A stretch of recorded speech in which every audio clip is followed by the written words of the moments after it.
Hey, good morning, Chief. And good morning, ladies and gentlemen. I'm Dave Deptula, Dean of AFA's Mitchell Institute for Aerospace Studies, and this is Aerospace Nation, a new conversational series examining the critical issues confronting the United States Air Force and the new United States Space Force today. We're really honored to have with us to kick off the series, General Dave Goldfein, the Chief of Staff of the Air Force. Chief, thanks so very much for taking the time to do this. You bet. And I tell you what, to start off, how about giving us an overview of your thoughts on the most critical challenges that are facing the Air Force and then again, the general defense enterprise at large? Over to you. Thanks, Dave, and thanks for setting this up. And especially, I'm really looking forward to the engagement with our members of the press. And whenever I have a chance to, I always say thanks, especially to our members of the press for helping us get the story out. I think of all the things that we do right now as leaders, perhaps the most important thing we do is communicate. And so this forum, the engagement with the press. So I'm going to be pretty quick here, so we can get right into the Q&A and out to the reporters who are reporting on this. Secretary Esper laid out pretty clear priorities, and what I've used is to define them for me as people, mission, partners. Right? We got to make sure we take care of the people. That includes soldiers, sailors, airmen, Marines, families.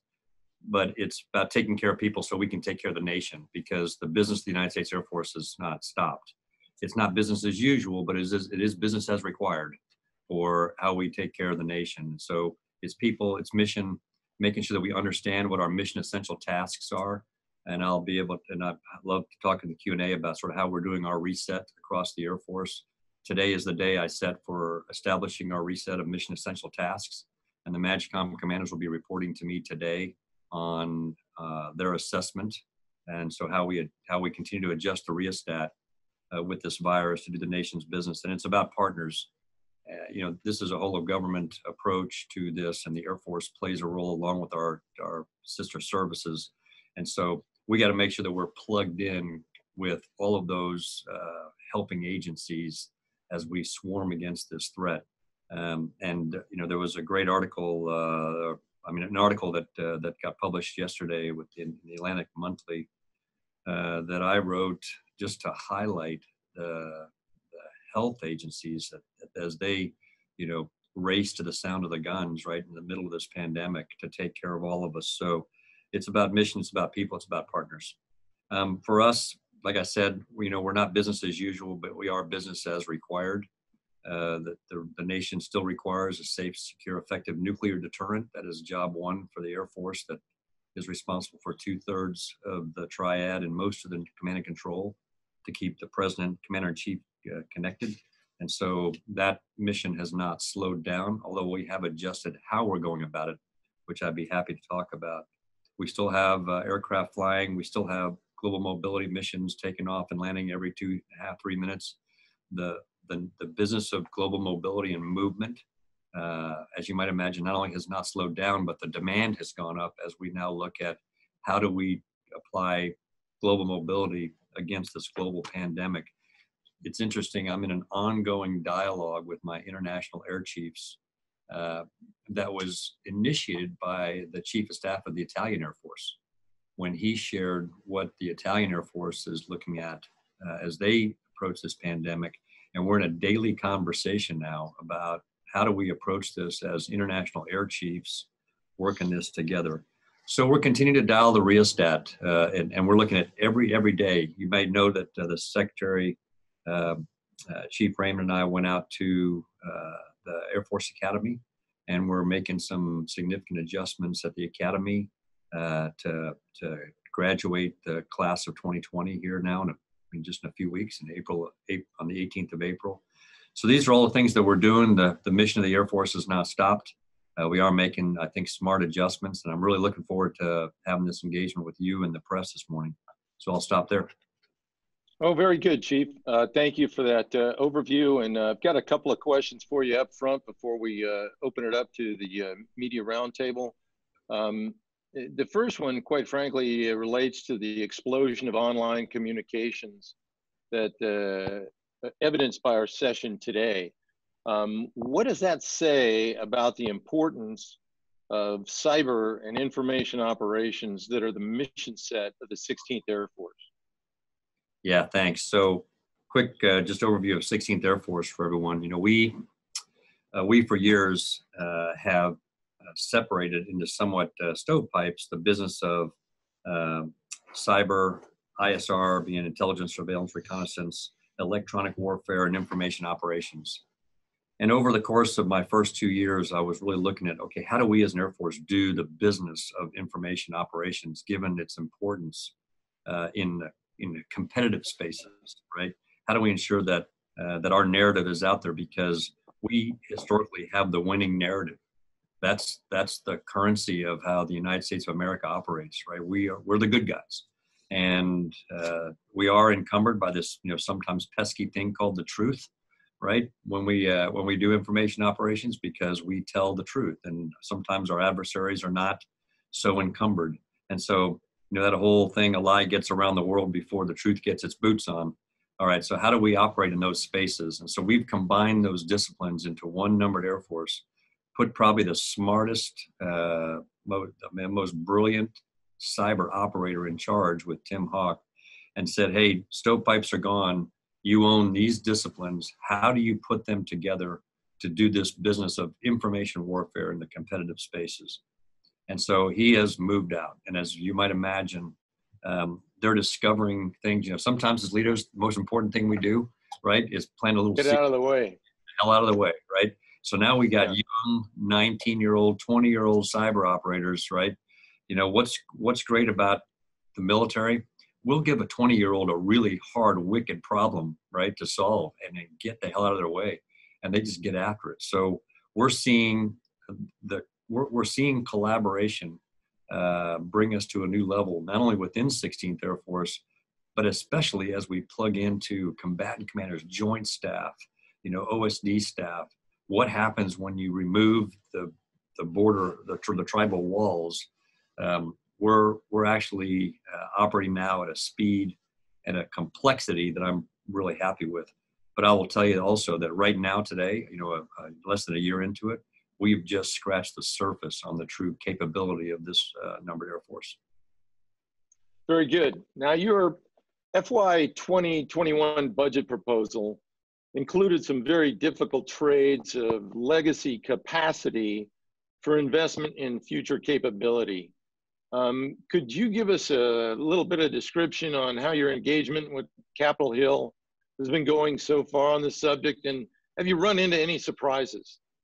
Yeah, no real surprises. I will tell you, our engagements are going well, but I am the chief from Missouri, right? You know, yeah, it's not over until it's over. We're engaging, but here's here's a few things that are working really well. This is a tough conversation to have. I'm not the first chief to have it, right? Which is, we have done the analysis. We've got the analytical rigor to back up what I'm about to tell you. And that is the force that we have put on the table that we're moving towards in this budget is the force that all of our wargaming, 2,000 iterations of wargame options on different force elements, we are confident that we have the analytical rigor to back up that this is the force that's required to win against the threats and the challenges that are laid out in the National Defense Strategy. And I know what the future looks like if we don't move in this direction. And it looks like a force that continues to age. It looks like a force that is continually disconnected. And it looks like a force where the adversaries who have studied us and are investing in ways and taking away our advantages continue to close the gap. And so doing nothing is not an option.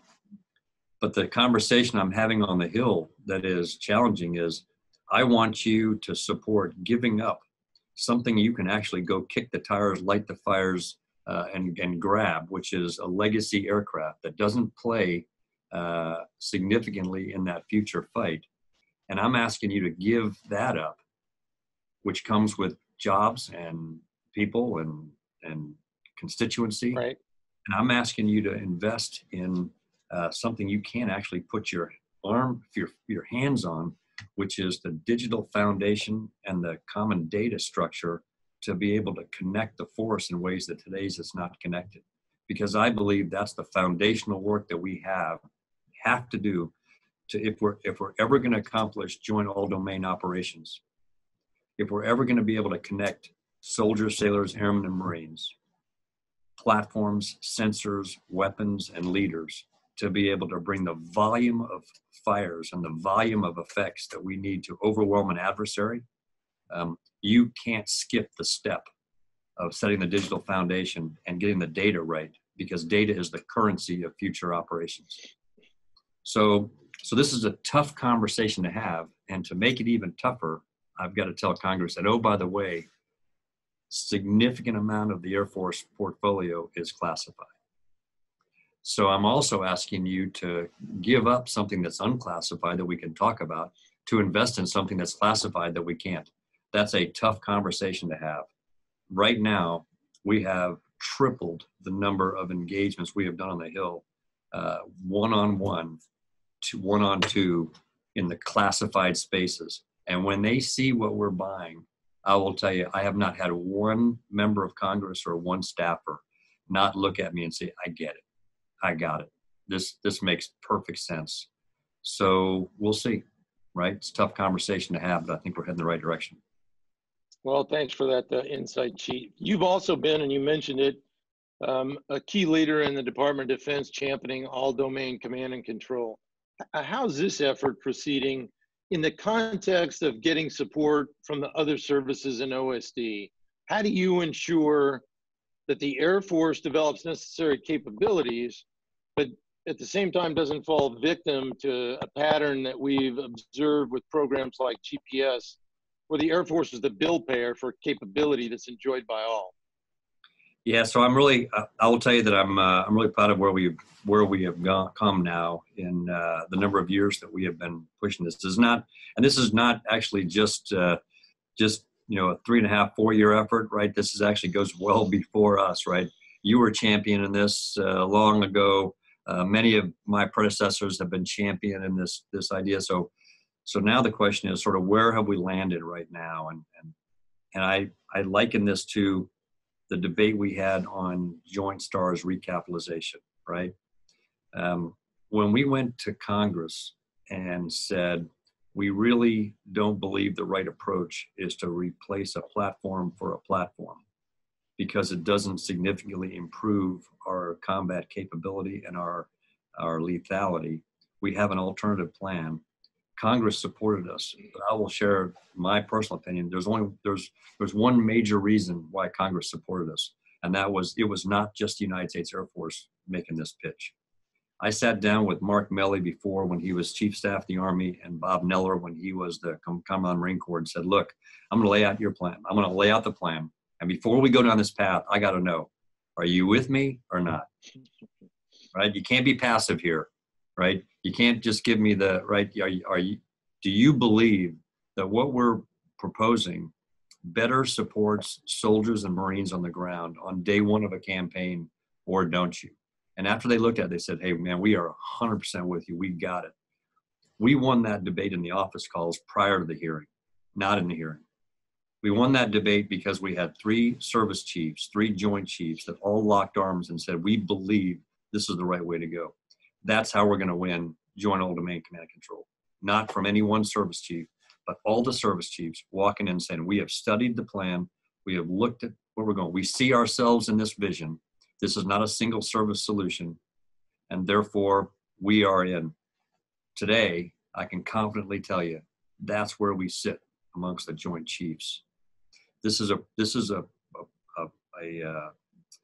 program and a process. It's not really a program because there's so many different elements to this, and we could talk in Q&A about the memo that is on that we've delayed, but not we postponed it. We've not canceled.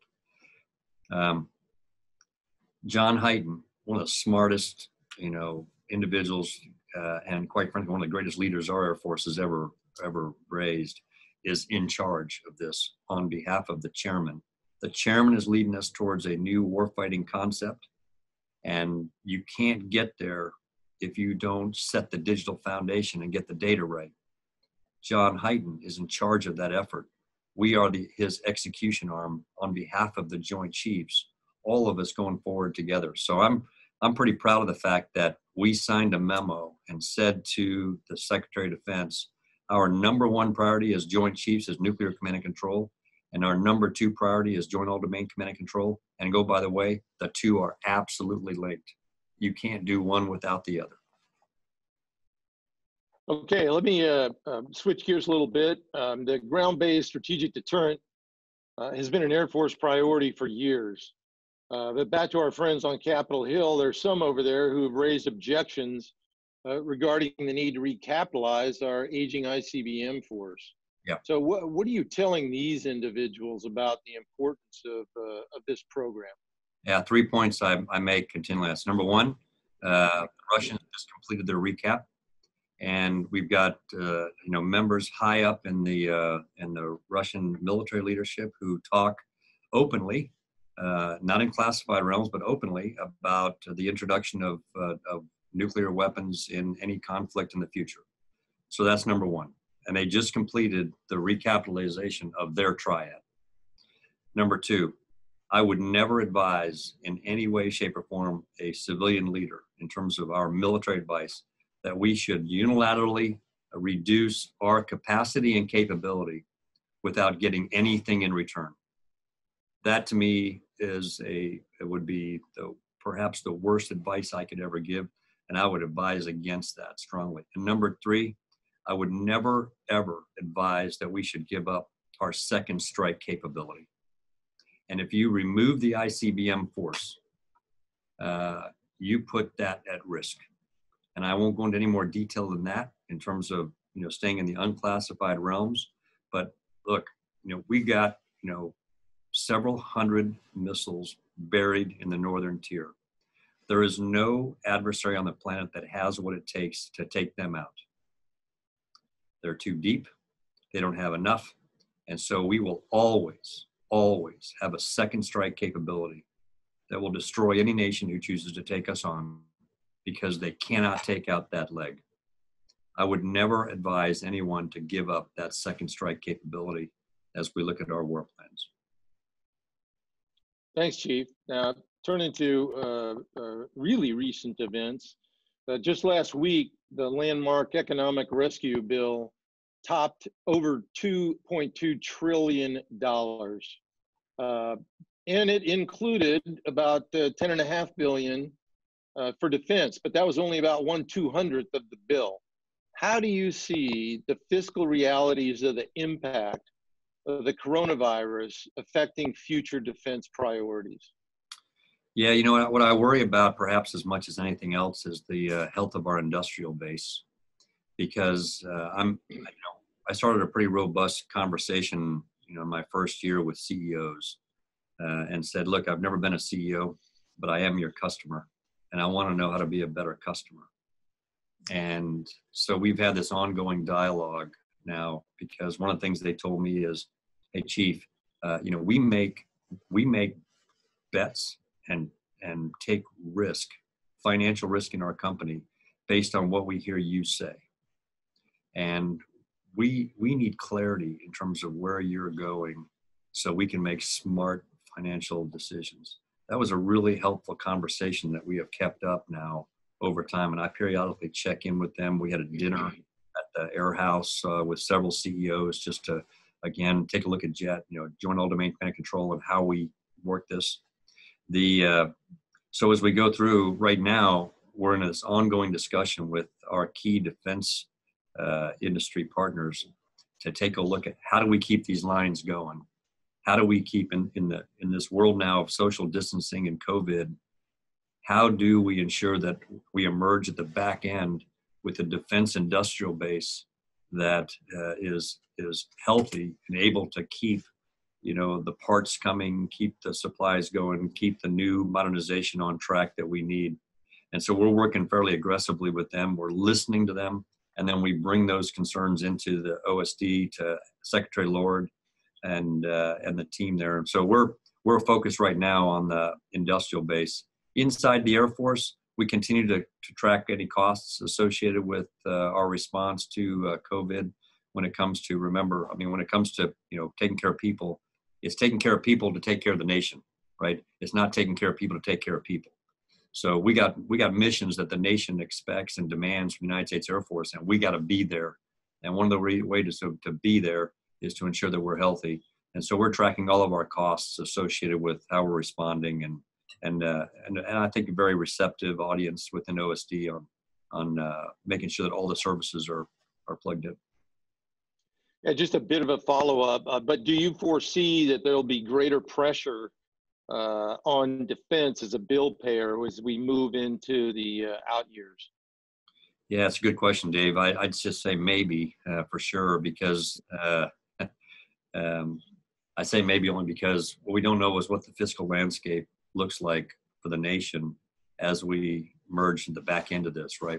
None of us know right now how long this is going to last, what's going to be the overall economic impact, and then there's going to be a national economic recovery plan, and the Department of Defense is going to have to participate in that. At the same time, there are critical missions that cannot stop. The nuclear mission is never going to stop or slow down. We've not gotten any relief on that, nor should we, nor do we expect any. I don't believe that we're going to get any relief, nor should we expect any relief on the global mobility. And we have to remember that we have ongoing combat operations. I've got airmen in harm's way today. We got soldiers, sailors, and Marines in harm's way that require ISR. They require global communications.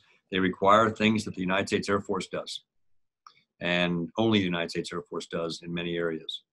And so we're going to keep those missions ongoing, and that's going to also produce some economic pressures as we look at the economic recovery in the future. Very good. The issue of missile defense continues to be one of a great importance and interest. What are your thoughts on the new technologies out there that allow us to do intercepts of missiles in boost phase? Is this something that you'd like to see on the Air Force's plate, or is this something that the Missile Defense Agency needs to deal with? I'm trying to be the, in the find, fix, and finish elements of a kill chain, right? You got to find it, you got to fix it, you got to identify it, you got to be able to target it, and then you got to be able to finish it through some means. The conversation that one of the guys who just inspires me every day is our chief of acquisition, Dr. Will Roper. I mean, that guy just has, when he's not climbing Kilimanjaro, right? He is, with no oxygen, by the way, he is, climbing every mountain, here within the defense industry to bring us solutions.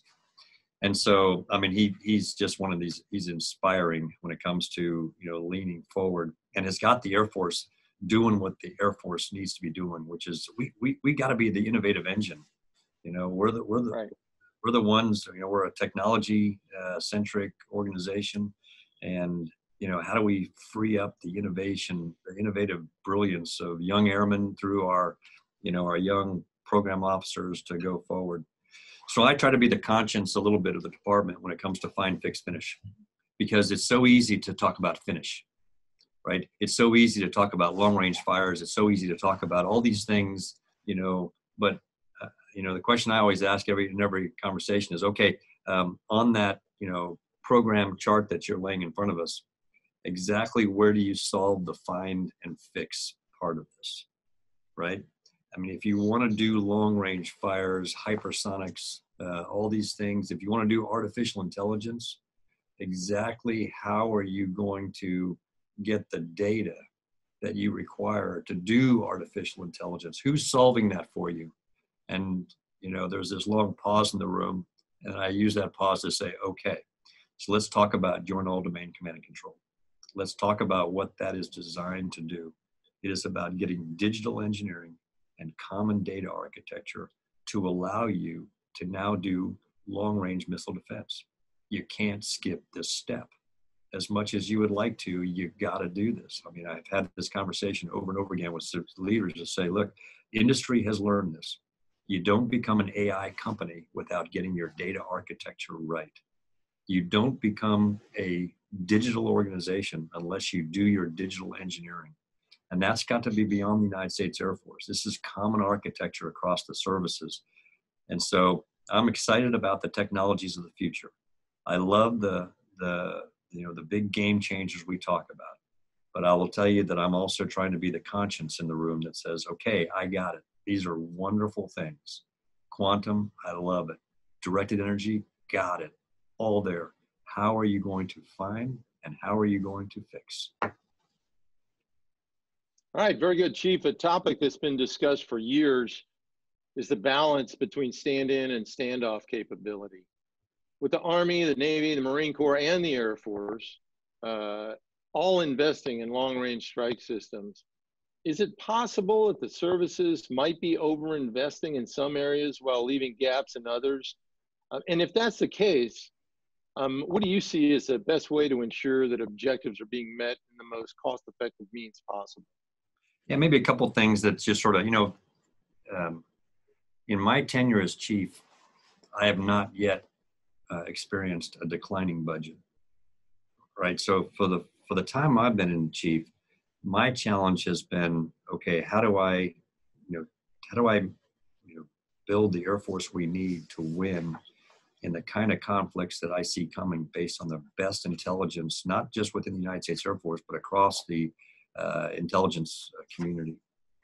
And so in these years of budgets that have been either climbing or at least not declining, I've had more options available to me in terms of thinking about the future, and so have my fellow chiefs. So in that environment, it's not surprising that we all may be looking at long-range fires as a part of our portfolio. And as a former CFAC, Air Component Commander, if you told me, hey, Commander, here's what I'm offering you. I've got a long-range surface-to-surface fire that can service a target from 1,000 miles. I'm the last guy on the planet that would turn that off, right? I'm going to use anything I can have in my toolkit to be able to prosecute the adversary and deter in that. So I'm not surprised that in this budget environment, we're all looking at very similar capabilities, albeit through our different lenses and different service cultures. As budgets now get tighter, which is the expectation in the future, we are going to have to take a hard look, I think, at where we have duplication and where we have the ability for better collaboration. One area I would say is a real success story is how we're approaching hypersonics. We're looking at what does the Navy do well, what does the Army do well, what does the Air Force do well, and how do we combine together in terms of who does guidance systems the best, who does warhead technology the best, who does rocket body the best, right? And so we're combining across the services to take the best of what we do in our labs and apply that to the hypersonic challenge. That to me is sort of the gold standard of how we ought to be looking at long-range fires going forward. But I'm not one that I'm not pushing back at all on the other services looking at this. I will tell you that in the significant number of war games, which allows me to, with confidence and analytical rigor, to back up our statements, say that this force that we're building for the future is the one that wins. We fought a outside-only force, volume of fires from long range. It didn't win against the most stressing scenario that we were up against. We fought an all-inside force, attritable, that doesn't come home, that's unmanned. We fought a force that looked like that. It didn't win against the most stressing scenario. The only force that actually won, as we kept going back and forth, was the one that was we call it a hybrid force, right? It had some portion of the force that is inside and some portion of the force that's outside. And as I've shared with other leaders who talk about just shifting to an all outside force, I say is two things. Number one, show me your analysis. This can't be a gut feeling for us in terms of investment. Every dollar we spend is a dollar that some American earned. And we owe it to the nation to show with analytical rigor why we believe that this is the force that actually wins in the future. And what wins in the future is a force that has a combination of that which works from inside and that which works from outside. And I'm confident that we have that balance about right going forward. And it's not and if we get this right, by the way, you don't snap the chalk line and say, I've figured it out, right? Because the dynamics are changing. The threat is changing. China, Russia, North Korea, others are investing in ways to counter us. And so, man, you got to stay at the top of your game. And so it goes back to what do you do as a chief? You free the innovative engine, right, of the United States Air Force to get after this problem. Excellent, excuse me, excellent insight, Chief. I'd also add that people tend to forget a major regional contingency. We're tending to face 40, 50, 60,000 aim points, not a couple of hundred at a time. Now, a bit over a year ago, you identified 386 operational squadrons as the objective force required to meet the needs of our national security strategy, national defense strategy.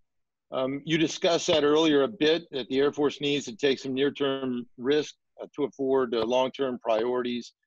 But is there a point where those trades just simply are no longer possible? I mean, you've stated many times the Air Force is already the smallest it's been in its history. How do you factor that into your planning? Well, I'll tell you that I've got a unique situation that I'm in that previous chiefs have not been in many ways, and I have previous chiefs to thank.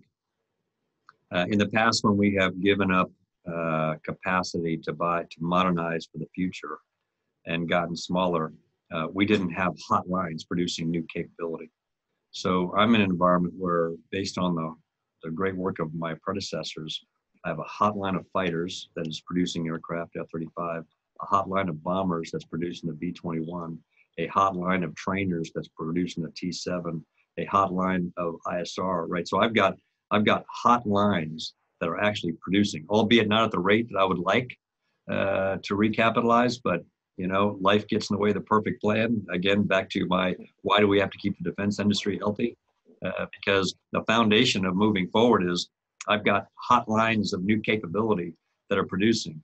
In that environment, it allows me as a chief, I believe, and us as an Air Force to take some more risk on those legacy weapon systems. Now, what you'll notice in this one is that with very few exceptions, we're not retiring an entire fleet. What we're doing is what we all know as fleet management. I'm looking tail by tail. What are the oldest aircraft in the inventory that are the most cost prohibitive to be able to keep flying for the duration of when we would need that fleet? And I'm parking them in the boneyard, freeing that money up to first go back into the remaining inventory to modernize it and get it back up to speed, and then move forward with the remaining fleet against combatant commander objectives going forward. The B-1 is a classic example of where we find ourselves.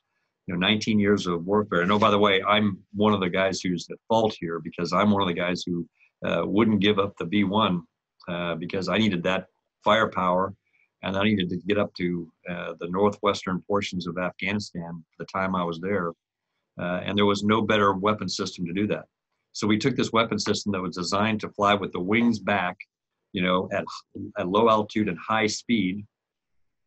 And we flew it at medium altitude with the wings forward, hung, as much ordnance as we could, and then told it to slow down to give it as much endurance over the battle space as we could.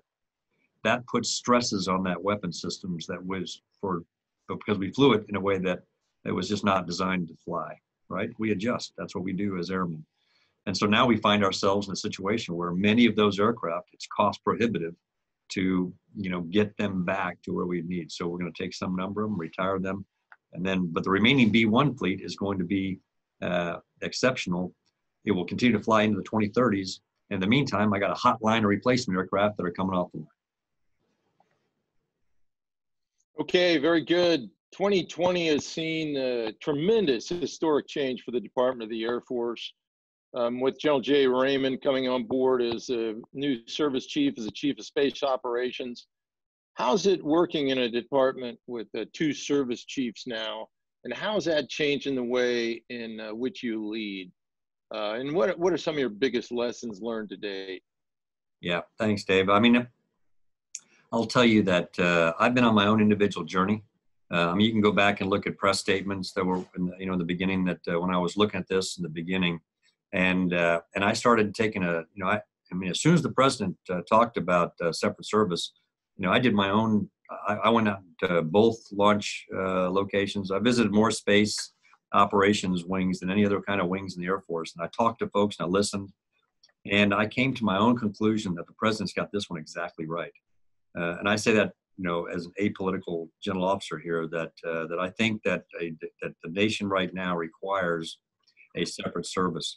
So it's my job now as the Chief of Staff of the Air Force to deliver that.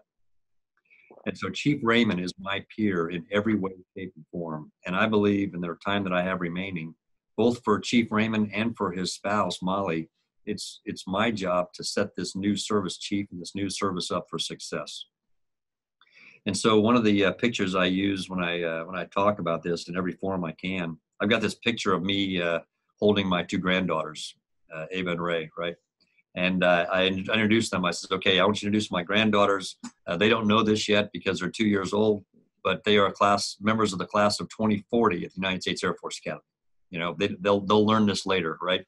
And one of them is going to join the Air Force, and one of them is going to join the Space Force. And on that day, when they walk across that, you know, that stadium parade ground, and they join those two services in 2040, the class of 2020 will be graded at that moment. And the question that we will be tested, the test question we will be asked is, what did you build? Did you build two services based on a foundation of trust and confidence and focused on the integration of air and space and joint warfighting? Or did you allow this to separate as you build a separate service? Did you stay focused on the business of, you know, building this service in a way that is new, exciting, different, a digital service in the vision of what General Raymond has built, or did you not? And did you allow enough distance, the right amount of room for this service to grow with its own unique service culture, which every one of our service has? There's a sweet spot between those two tensions, because we could hug it too close or we could separate too quickly. And where Chief Raymond and I are focused is we want to get this right. And in 2040, we want history to look back as the books are written and say, you know, there was just this one organization, right, that just kept moving forward, focused on joint warfighting, focused on trust, focused on confidence. And they didn't get pulled far to the right and far to the left. They had analytical rigor behind the force that they built. And they moved this forward at the speed of relevance against a threat that's also moving forward in this domain. And that organization was the Department of the Air Force, the Aerospace Forces, right? The Aerospace Services that do the business of owning the ultimate high ground together. If Chief Raymond and I get this right, then my granddaughters are going to be in great shape. Wow, what a great way to wrap up our initial Aerospace Nation session, Chief. Thanks very much for taking the time to provide your insights to us today. The Air Force Association and Mitchell Institute wish you all the best in this era of ever increasing challenges. You bet.